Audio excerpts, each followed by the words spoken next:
Hello दोस्तों, उम्मीद करता हूँ आप सब लोग अच्छे होंगे, खुशहाल होंगे, अपने फैमिली के साथ में अपना टाइम स्पेंड कर रहे होंगे। एक्चुअली आज मुझे इस वीडियो बनाने के लिए आना पड़ा। रीज़न सिर्फ एक ही है कि रिसेंटली आप लोगों को पता होगा कि कोलकाता में जो आरजी कर हॉस्पिटल में एक लेडी डॉक्टर जो 36 आवर्स अपने डेली रूटीन का जो डेली रूटीन था, वर्किंग आवर्स 36 आवर्स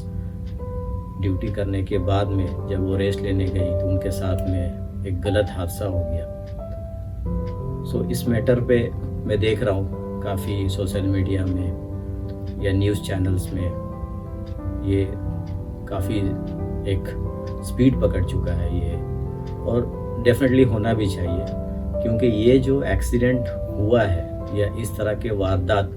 आए दिन सुनने में आ रहा है। It's not only for West Bengal, all over the India ये जो रेप के जो मामले हैं, रेप के जो केसेस है वो डे बाय डे बढ़ते जा रहा है। तो सबसे पहले जो ये एक्सीडेंट हुआ है, इस एक्सीडेंट को जहाँ तक मैं उम्मीद करता हूँ कि एज ए ह्यूमन बीइंग, चाहे कोई मर्द हो या कोई औरत हो, शायद इस not only India, all over the world में शायद ही कोई ऐसे लोग होंगे जो ऐसे एक्सीडेंट को सपोर्ट करते होंगे। और हमें सबसे पहली बात यह है कि इस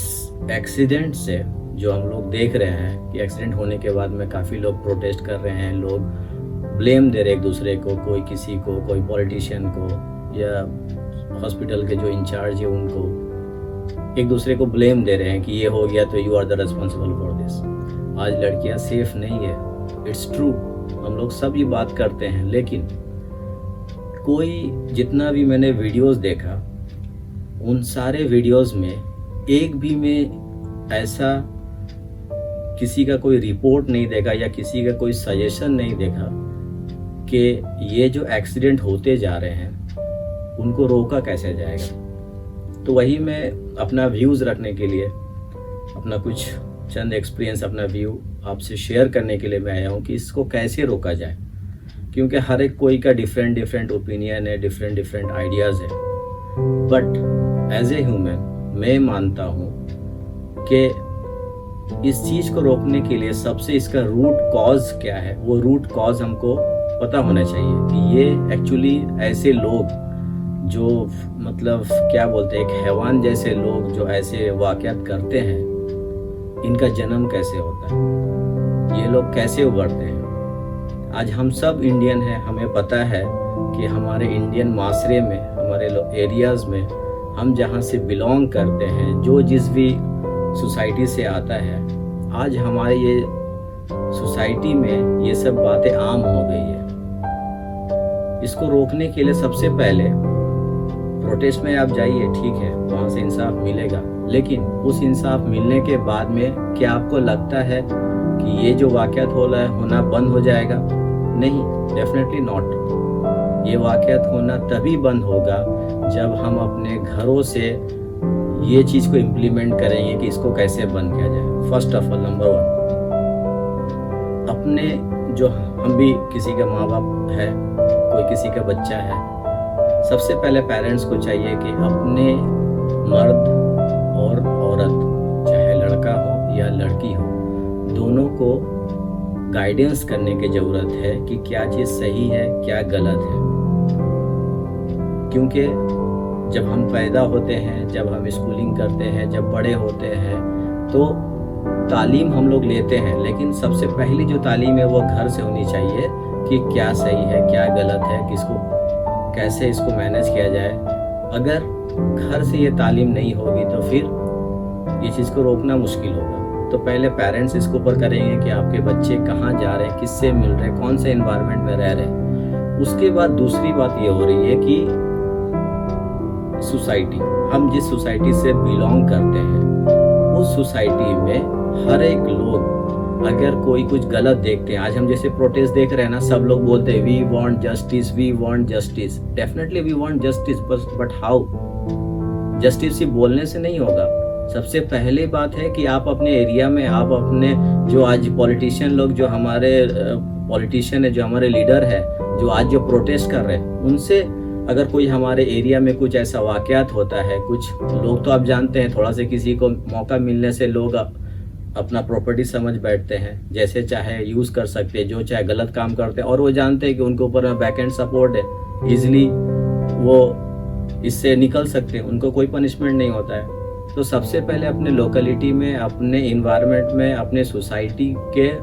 लोग, जो लोग हैं, जो सोसाइटी में लोग रह रहे हैं, उन सोसाइटियों में से अगर कोई ऐसा बंदा कोई ऐसा गलत काम कर रहा है तो आप इमीडिएट रिपोर्ट करना होगा, हमें ये आवाज़ उठाना पड़ेगा कि ये गलत है। अगर आप ये आवाज़ नहीं उठाइएगा, क्योंकि ये आपके साथ में नहीं हो रहा, अगर आज आप सोच रहे कि हमारे साथ में नहीं, हम क्यों आवाज़ उठाएं, कल के डेट में दूसरा, तीसरा, चौथा सबके साथ में हो रहा है। तो इसीलिए पहले वहाँ पे स्टॉप करना पड़ेगा। जब हम सब मिलकर आवाज़ उठाना चाहेंगे तो ऐसे लोग जिनकी हिम्मत बढ़ती है गलत काम करने के लिए, वो आहिस्ता आहिस्ता इनके दिल में डर बैठेगा कि हम ऐसा करेंगे तो हमको ये पनिशमेंट मिल सकता है, हमको सोसाइटी से निकाला जा सकता है, हमको उस एरिया में रहने नहीं दे सकता है। अगर हमारे लोग ही अगर उनको सपोर्ट करेंगे तो फिर यही हादसा होते रहेंगे, इसका कोई एंड नहीं है, it's a never ending process. तो सबसे बात यह है कि अपने सोसाइटी में हम लोग कंप्लेन करना शुरू करें, तब ये जाकर आहिस्ता आहिस्ता ख़त्म होगा। जब तक छोटे छोटे चीज़ पर अगर गलत हम देख रहे हैं, अगर उस चीज़ों पे कमेंट नहीं करेंगे तो ये चीज़ इसी तरह बढ़ता रहेगा। अगर आपका भी कुछ सजेशन है तो प्लीज़ मुझे टेक्स्ट करें, मुझे भी कुछ आइडियाज़ दें। इसी तरह हम लोग जो एक माशरे में, एक इंडियन सोसाइटी में हमारा जो कल्चर है दूसरे का रिस्पेक्ट करना, उस कल्चर को बिल्ड किया जाए, क्योंकि हम लोग इस कल्चर से बहुत आगे निकल चुके, जो हमारा कल्चर है वो भूल गए हैं। लेकिन जो सोसाइटी में आज गलत काम हो रहे हैं उनसे लोग आगे बढ़ते जा रहे हैं, और इस तरह के लोग जो ऐसी हैवानियत हरकत करते हैं, किसी को गलत काम करना और किसी को सज़ा देना, किसी को जान से मार देना, ये आम होते जा रहे हैं। इंसान के दिल में डर और खौफ पूरा ख़त्म हो जा रहा है। आप किसी एक को फांसी दे सकते हैं, लेकिन किसी का सोच को फांसी अगर देना है तो सबसे पहले हम अपने जो रूट कॉज है उसके ऊपर काम करें और उसको ठीक करने की कोशिश करें। अगर मेरा बात आपको सही लगे तो प्लीज़ लाइक एंड शेयर करें, ताकि अवेयरनेस पैदा हो हमारे लोकेलिटी में। और मैं चाहता हूँ ये मेरा वीडियो हर हमारी माँ, हमारी बहनें, हमारे भाई, हमारे दोस्त साथी सब लोग इस वीडियोस को देखें और एक दूसरे को शेयर करें। धन्यवाद।